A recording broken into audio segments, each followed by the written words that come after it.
Shalom saudara, apa kabar? Luar biasa, amin.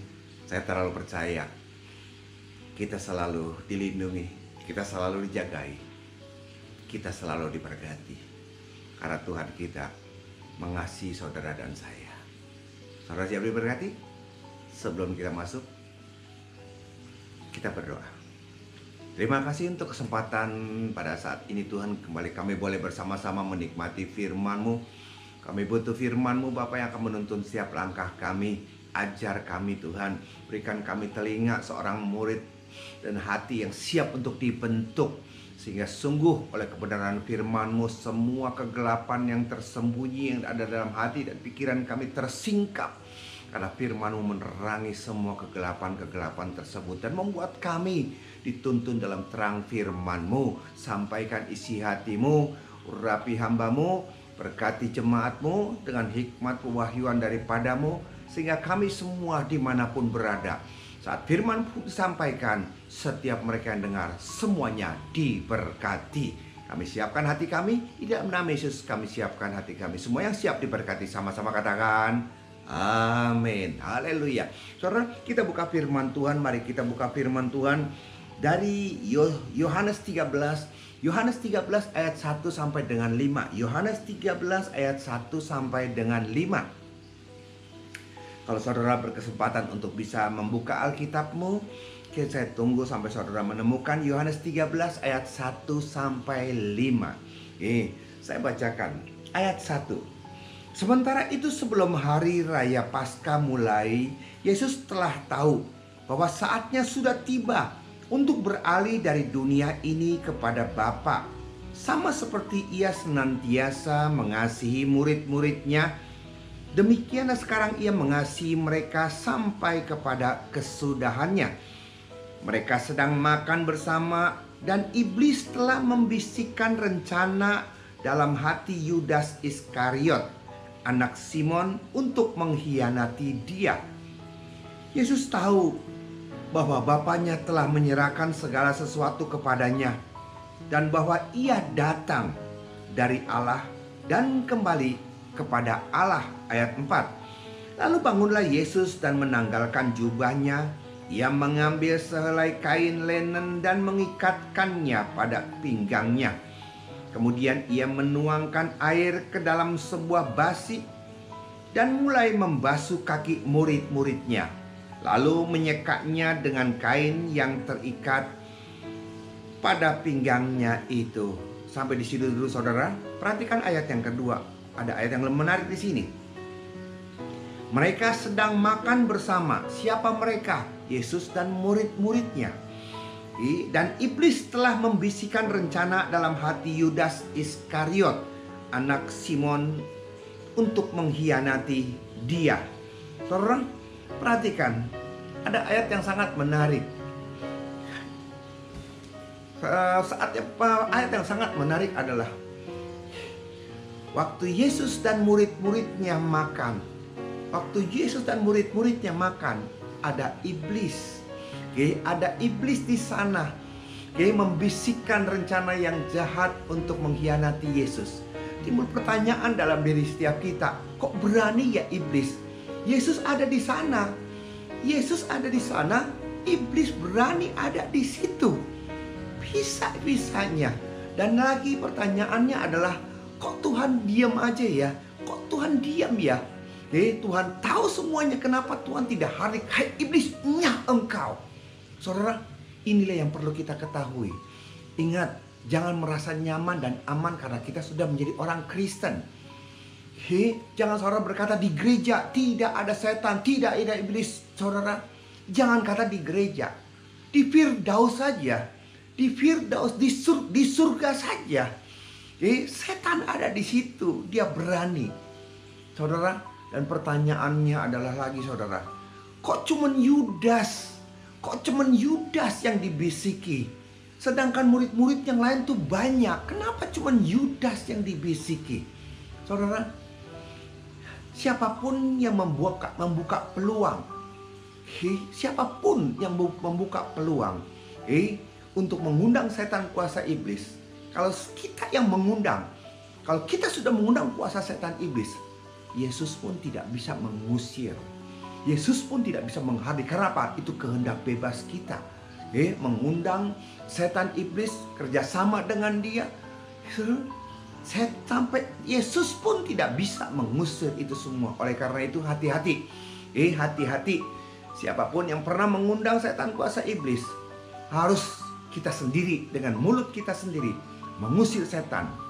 Kalau dulu kita mengundang setan kuasa iblis untuk menolong supaya kita diberkati, supaya kita sehat, tapi begitu kita terima dia sebagai Tuhan dan Juru Selamat, kita harus menggunakan mulut kita. Kita harus berkata kepada setan iblis, setan, dulu aku memanfaatkan engkau, dulu aku perlu engkau, tapi sekarang aku tidak butuh jasamu. Karena mulai hari ini aku sudah dipenuhi, karena aku dikuasai seluruh tubuh, jiwa, rohku diserahkan sudah kepada Tuhan Yesus. Saudara, ini yang harus keluar dari mulut kita. Malam hari ini, kesempatan ini kita mau sharing firman Tuhan. Judul khotbah saya pada malam hari ini adalah kecewa. Saudara pernah kecewa? Pernah. Atau saudara pernah mengecewakan? Oh, pernah juga, Pak. Berarti imbang.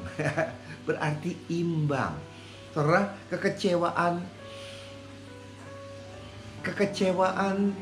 tidak memandang bulu. Pendeta bisa kecewa, orang biasa bisa kecewa, orang pandai, orang bodoh, orang kaya, orang miskin pernah mengalami namanya kekecewaan. Tapi satu hal yang perlu kita tahu di sini, apakah kita mau mengikuti bisikan dari setan iblis sehingga kekecewaan ada menyertai kita? Apakah kita mau mendengar bisikan si iblis sehingga pengkhianatan itu terjadi?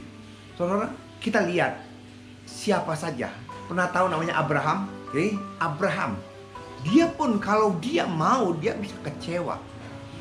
Dia berkata seperti ini, Tuhan, aku dari tempatku, dari rumahku, dari asalku, kau berkata pergi tinggalkan Ur Kasdin, pergi ke tempat di mana aku akan memberitahukan. Aku tidak tahu harus pergi kemana, tapi aku taat Tuhan. Aku tinggalkan harta benda, aku tinggalkan semua yang aku miliki. Aku tinggalkan segala sesuatunya, ikut engkau, taat. Dan di usia yang senja, aku bisa menikmati yaitu keturunan ilahi. Istriku hamil. Saat anak sedang lucu-lucunya, sedang anaknya, aku lagi sedang senang sama anak, tiba-tiba engkau berkata, serahkan anak yang kau kasihi itu, persembahkan dia. Jujur, kalau saja Abraham mau kecewa, dia akan berkata, Tuhan, kenapa kau minta anak, Tuhan? Kenapa kau yang meminta Ishak, Tuhan? Minta yang lain dah, Tuhan. Minta anjing ke, minta kucing ke, minta monyet ke, harimau sekalipun, Tuhan. Itu yang minta. Kenapa harus Ishak, Tuhan? Kenapa harus anak itu, Tuhan? Kalau saja dia mau mendengar bisikan daripada iblis, dia akan kecewa di situ. Tapi kita lihat, dia tidak kecewa. Pagi-pagi dia pergi langsung berangkat. Apakah Tuhan mengecewakan dia? Tidak. Tuhan sudah siapkan korban yang lebih baik daripada itu. Ada amin? Yes. Itu Abraham. Bagaimana Daud? Bagaimana Daud?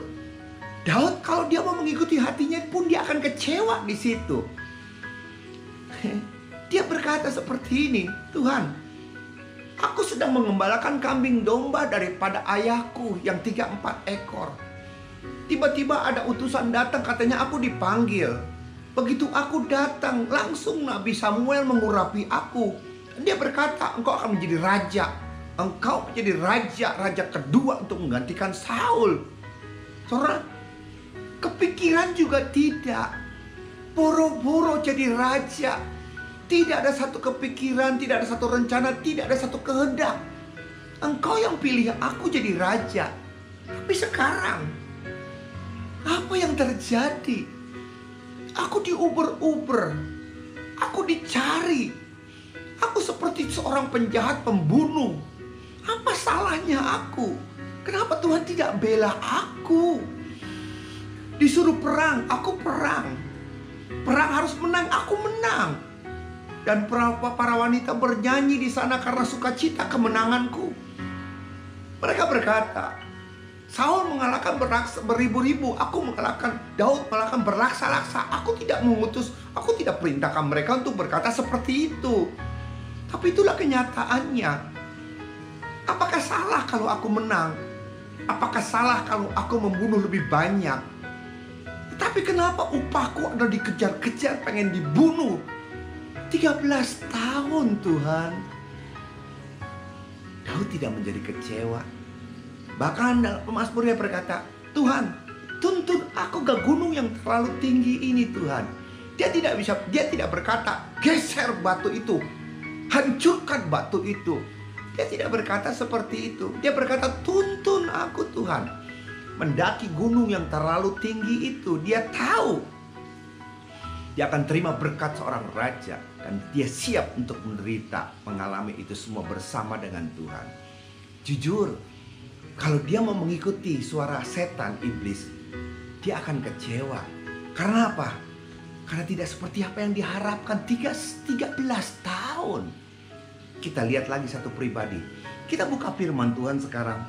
Lukas 7 ayat 18. Lukas 7 ayat 18.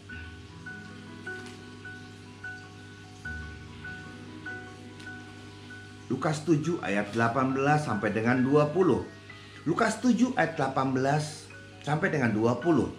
Siapa ini? Yohanes Pembaptis. Ketika Yohanes mendapat kabar tentang segala peristiwa itu dari murid-muridnya, ia memanggil 2 orang dari antaranya dan menyuruh mereka bertanya kepada Tuhan, Engkaukah yang akan datang itu? Atau haruskah kami menantikan seorang lain? Ketika kedua orang itu sampai kepada Yesus, mereka berkata, Yohanes Pembaptis menyuruh kami bertanya kepadamu, Engkaukah yang akan datang itu? Atau haruskah aku menantikan orang lain? Yohanes Pembaptis merasa, kalau dia mengikuti hatinya dia merasa kecewa. Yohanes Pembaptis dengan Tuhan Yesus itu saudaraan.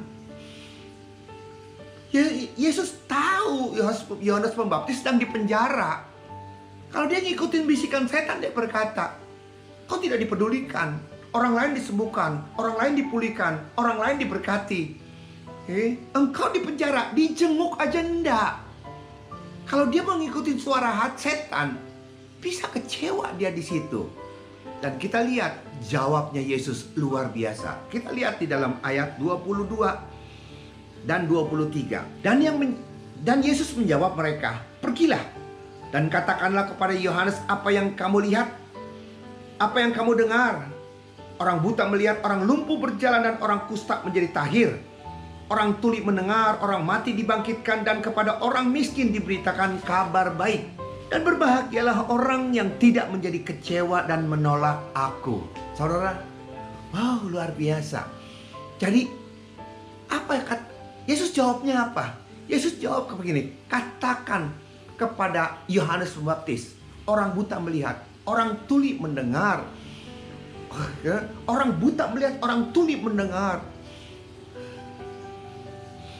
Orang lumpuh berjalan, orang kusta tahir, orang mati bangkit.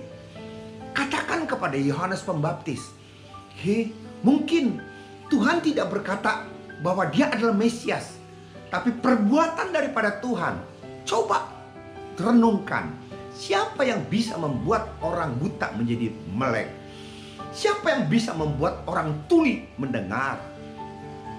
Siapa yang bisa membuat orang yang miskin, orang yang buta, orang yang tuli, orang yang kusta untuk tahir? Siapa yang bisa membuat orang mati bangkit? Itu yang terjadi, dan itulah saudara, seringkali kita timbul kecewa karena kita tidak bisa mendengar suara Tuhan. Kita tidak bisa mendengar suara Tuhan, aku menyertai engkau, aku menyertai engkau, aku menyertai engkau. Kita tidak bisa mendengar. Hari ini jangan sampai kekecewaan itu ada menyertai saudara dan saya. Sekalipun kita tidak mendengar dia berbicara secara visual atau melihat secara visual dan audible. Tapi saudara, kesehatan yang daripada Tuhan, pemeliharaan daripada Tuhan, berkat yang daripada Tuhan senantiasa sempurna buat saudara dan saya. Seringkali kita mau secara audible kita dengar Tuhan menyertai, Tuhan membimbing segala macam. Saudara, dari perbuatan-perbuatan daripada Allah yang sudah kita nikmati dari hari ke hari, kita tidak perlu menuntut Dia untuk berbicara. Kita tahu Dia memberkati kita. Ada amin? Contohnya begini saudara. Contohnya begini. Saya berdoa supaya saudara mengerti. Kalau nggak ngerti juga, waduh, bohwat dah. Okay? Contohnya gini. Ada pria, ada wanita. Masing-masing belum berkeluarga. Okay? Si pria ngajak si wanita. Si wanita diajak makan soto, dia mau. Diajak makan cendol di pinggir jalan, dia mau. Diajak makan bakmi, dia mau. Diajak naik oplet, dia mau. Diajak nonton film bioskop, dia mau. Saudara, apakah masih perlu buat pria itu untuk bertanya, apakah engkau suka sama aku? Saudara, apakah perlu bagi seorang pria itu, bagi pria tadi, untuk bertanya apakah engkau cinta sama aku? Saudara, tidak perlu. Dengan dia mau diajak makan cendol di pinggir jalan, dengan dia mau diajak naik oplet mikrolet, dengan dia mau diajak pergi ke sana dan ke sini, itu tandanya dia suka sama saudara, dia suka sama si pria itu. Demikian jugalah Tuhan kita luar biasa. Saudara, sekalipun kita tidak pernah mendengar, tetapi nyata perbuatannya, perlindungannya, nyata berkatnya buat saudara dan saya. Amin. Luar biasa. Saudara, hari ini kita belajar kenapa dan bagaimana Tuhan untuk mengatasi rasa kecewanya dia. Apakah dia kecewa? Saudara, kita lihat firman Tuhan. Kita buka dalam Yohanes 13 tadi. Yohanes 13 ayat 2. Firman-Nya, mereka sedang makan bersama dan iblis telah membisikkan rencana dalam hati Yudas Iskariot, anak Simon, untuk mengkhianati dia. Saudara, perhatikan. Saat murid-murid dan murid-murid dengan Yesus makan bersama-sama, memang segala sesuatu telah diserahkan kepadanya. Dia tahu segala sesuatunya. Tetapi yang membuat Yesus di sini merasa agak sedikit kecewa, dia bisa berkata seperti ini, saudara. Ini Yudas, 3,5 tahun loh. 3,5 tahun kamu tuh jadi muridku. 3,5 tahun kamu tuh jalan bersama-sama dengan aku. Kita sama-sama melayani. Orang buta, orang tuli, orang lumpuh, orang kusta. Kita sama-sama melayani. Bagaimana kau melihat bagaimana kuasa Tuhan? Masa tidak pernah sedikit pun ada perasaan? Tidak sedikit pun perasaan di mana kau bisa mengerti hati daripada Tuhan. Aku memberikan engkau tenaga. Aku memberikan engkau kuasa untuk mengusir setan. Dan kau bisa merasakan bagaimana kuasa tenaga itu. Setan, kuasa iblis kalah. Masa 3,5 tahun, masa tidak ada sesuatu pun yang nyantel di dalam dirimu tentang aku. Yang di dalam pikiranmu, Yudas, yang ada dalam pikiranmu, selama kau dekat dengan aku 3,5 tahun, tetapi yang selalu ada dalam pikiranmu adalah duit. Gak lebih daripada itu. Kau tidak peduli hati daripada Tuhan. Kau tidak peduli mengenai jiwa-jiwa. Yang kau peduli cuma satu, duit. Saudara, itu yang Yesus berkata. Itu yang ada dalam hati Yesus. Kenapa sih pikiranmu gak lepas daripada duit? Contohnya, waktu pelayanan, ada orang kaya sakit.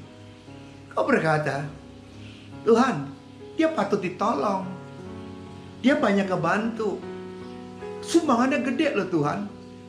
Dia patut ditolong Tuhan. Tuhan tolong. Yesus ngusap-ngusap dada. Dia berkata, engkau bukan mengasihi dia, tetapi engkau suka dengan sumbangannya, duit. Beda lagi dengan orang janda miskin. Beda lagi dengan Bartimius yang buta. Apa sikapmu? Yesus anak Daud, Yesus anak Daud, kasihanilah aku. Diam. Yesus anak Daud. Makin dia bercerita, makin diam. Dalam hatinya dia berkata, ini mah bocai, nggak ada duitnya. Makin disuruh stop, dia makin tidak stop. Akhirnya dia berkata kepada Yesus, Yesus suruh dia diam itu. Cerewet yang model begini mah nggak ada pelayanan, nggak ada duitnya Tuhan. Janda di Firensia, Tuhan diam sepertinya.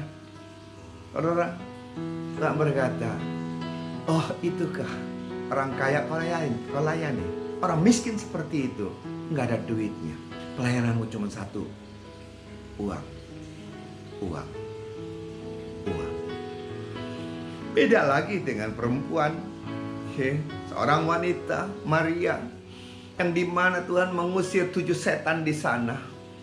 Dia datang dengan membawa minyak narwastu dalam satu buli-bulinya. Minyak itu dipecahkan ujungnya, berkati Yesus. Dari kakinya disekat dengan rambutnya. Apa kata si Yudas? Pemborosan. Itu narwastu. Itu mahal. Itu 300 keping perak. Itu gaji setahun. Kenapa terjadi pemborosan seperti itu? Jual, kasih pada orang miskin.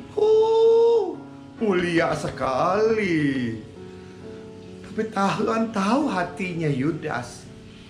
Dia berkata, kamu rese, ikut campur, so tahu.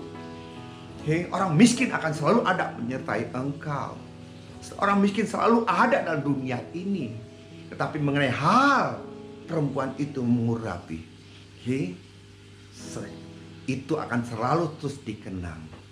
Saudara, itulah Yudas. Itulah Yudas. Pelayanannya adalah satu. Pelayanannya adalah satu. Duit. Duit. Duit. Saudara, saya ilustrasikan seperti ini. Bagaimana perasaan Tuhan Yesus? Kita ilustrasikan seperti ini. Ada suami sama istri. Suaminya berkata kepada istrinya, yang cium yang, gitu kan? Istrinya berkata gini, tunggu dulu. Jangan main cium gitu loh. Kenapa? Mau cium? Bayar. Loh kok begitu? Kenapa mesti cium bayar? Iya. Ini bedak luntur, mahal bedak sekarang. Gak boleh. Suaminya langsung berkata, ya udah bayar. Berapa duit? Tunggu dulu. Ada duit, ada barang. Mau cium di sini, beda harganya dengan yang di sini. Mau cium di sini, beda harganya dengan yang di sini. Ada duit, ada barang. Loh kok seperti itu? Iya.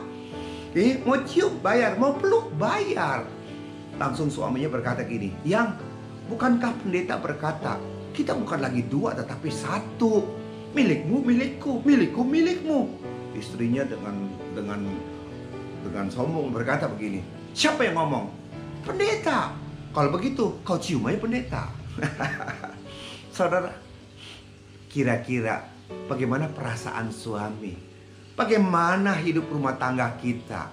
Mau peluk bayar, mau cium bayar. Saudara, serumah loh. Tetapi beda. Yang satu mengasihi sungguh-sungguh, yang satu mengasihi karena uang. Karena sampai suatu saat kita lanjutkan ceritanya, saudara. Suami ngajak ini, yang udah lama nih makan di rumah terus, bosen, kita makan di mall yuk. Oh iya, oke. Tapi sebelum kita pergi, kita mesti janjian dulu. Kamu yang bayar. Hah? Susah ngajak sama kamu, susah bicara sama kamu. Pikiran kamu cuma duit. Iya. Kalau pakai uang belanja, kalau pakai uang bulanan tekor bandar. Kalau mau ya begitu, kalau tidak mau ya udah makan apa adanya ya di rumah. Kalau kau tidak mau juga, oke ginilah, bayar masing-masing, oke? Saudara, bagaimana rumah tangga kita seperti itu? Ada lagi yang terakhir, yang PSBB Mall masih buka. Yuk kita ke mall yuk. Oh yuk, aku juga sudah bosan. Papa mau ngajak aku ke mall? Yes, aku ikut. Tapi janji, nanti dari mall beliin aku baju sama tas. Wah, ya kalau enggak udah di rumah aja.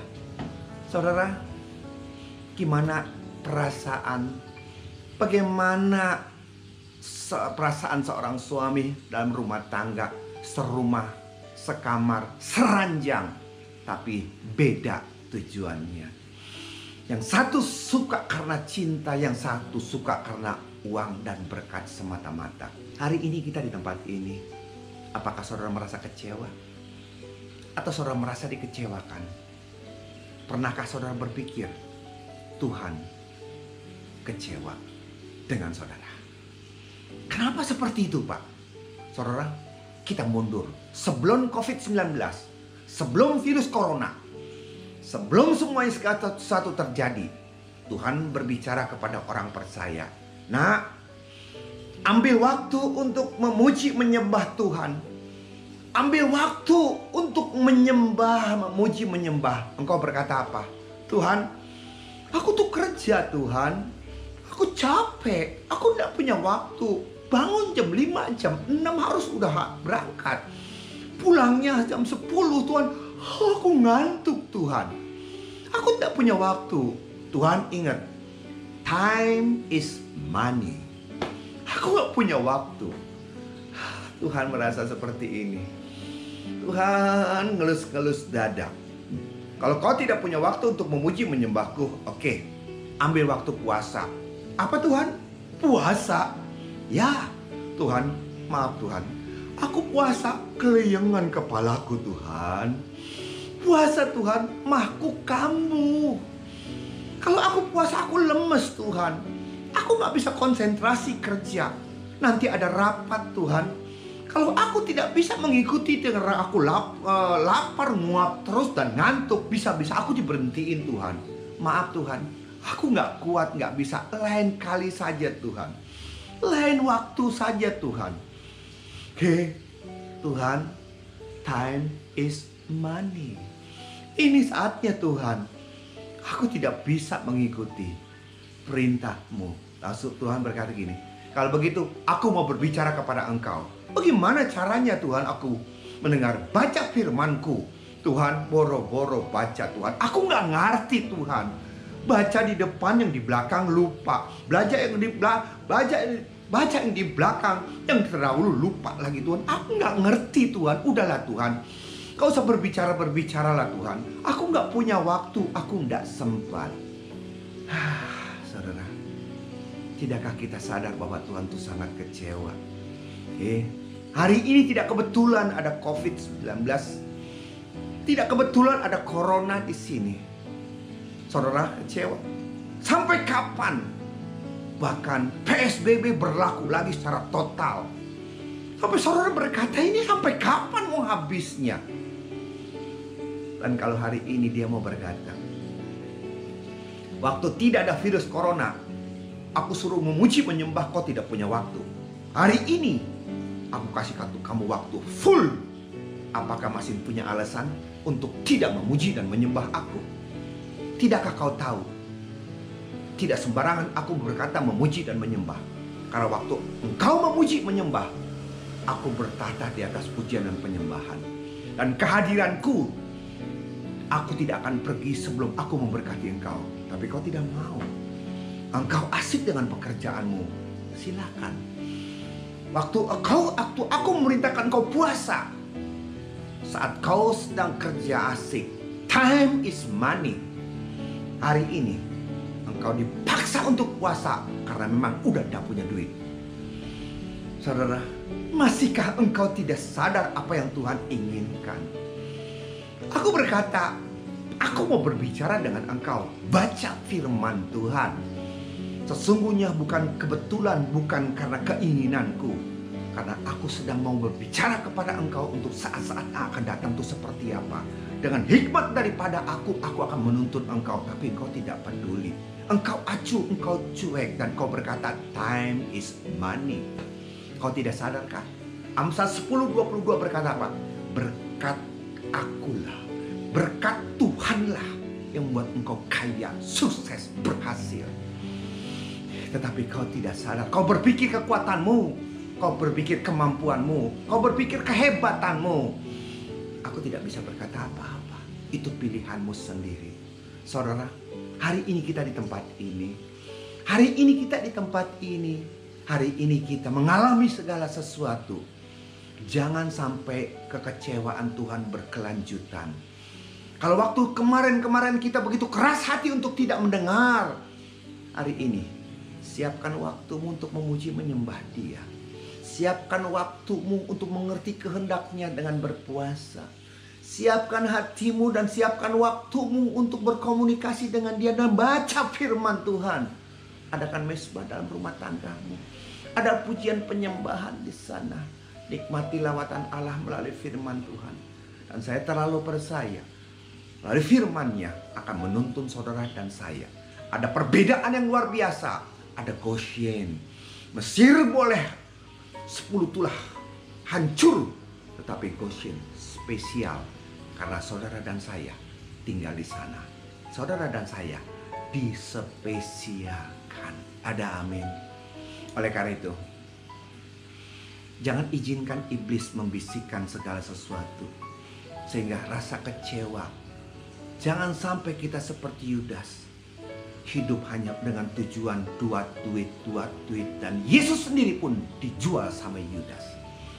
Percayalah, sekalipun dia tidak berbicara secara visual dan audible, melalui perbuatan-perbuatannya kita bisa merasakan penyertaan Tuhan luar biasa. Amin. Tundukkan kepala kita berdoa. Terima kasih Tuhan untuk kebenaran firman-Mu. Ajar kami untuk tidak kecewa Tuhan. Ajar kami Tuhan untuk mengerti kehendak-Mu Bapa. Saat kami lagi sukses, saat kami lagi berhasil, saat kami tidak mengalami segala sesuatu, kami seringkali lupa Tuhan siapa kami. Apa tujuan kami? Kami ada di dunia ini bukan tujuannya untuk cari duit, sukses, berhasil semata-mata. Tetapi untuk mengenal Engkau, untuk mengerti kehendak-Mu, untuk siap dibentuk oleh Engkau. Terima kasih untuk kebenaran firman-Mu Tuhan. Ampuni setiap jemaat-Mu Tuhan yang saat ini mengalami kekecewaan. Karena mereka berharap segala sesuatunya cepat selesai, tetapi kenyataannya terus masih berlarut-larut. Tapi biar melalui kesempatan ini Tuhan, setiap kami semuanya boleh mengerti rencana-Mu Bapa. Punya waktu spesial untuk kami boleh mengerti dan diberkati. Berkati jemaat-Mu dimanapun mereka berada, apapun keadaan kondisi mereka. Untuk terus memelihara hati mereka, tetap percaya Tuhan pegang kuasa, pegang otoritas. Berkati negara kami Tuhan, presiden, wakil presiden, gubernur, dokter dan semua jajarannya Tuhan sampai yang terendah. Biarlah hikmat-Mu menuntun sehingga sungguh-sungguh Tuhan bersama-sama sehati menanggulangi ini semua. Dan bagaimana kuasa-Mu dinyatakan, nama Tuhan dimuliakan. Terima kasih Bapak, dan kami percaya COVID-19 tidak ada artinya di hadapan-Mu. Tuhan tahu yang terbaik, Tuhan sudah siapkan yang terbaik buat setiap kami. Terima kasih Bapak, dalam nama Yesus kami sudah berdoa. Haleluya, amin. Saudara yang kasih Tuhan, demikian firman Tuhan. Sampai jumpa dalam sesi yang berikutnya. Tuhan Yesus berkati. Shalom.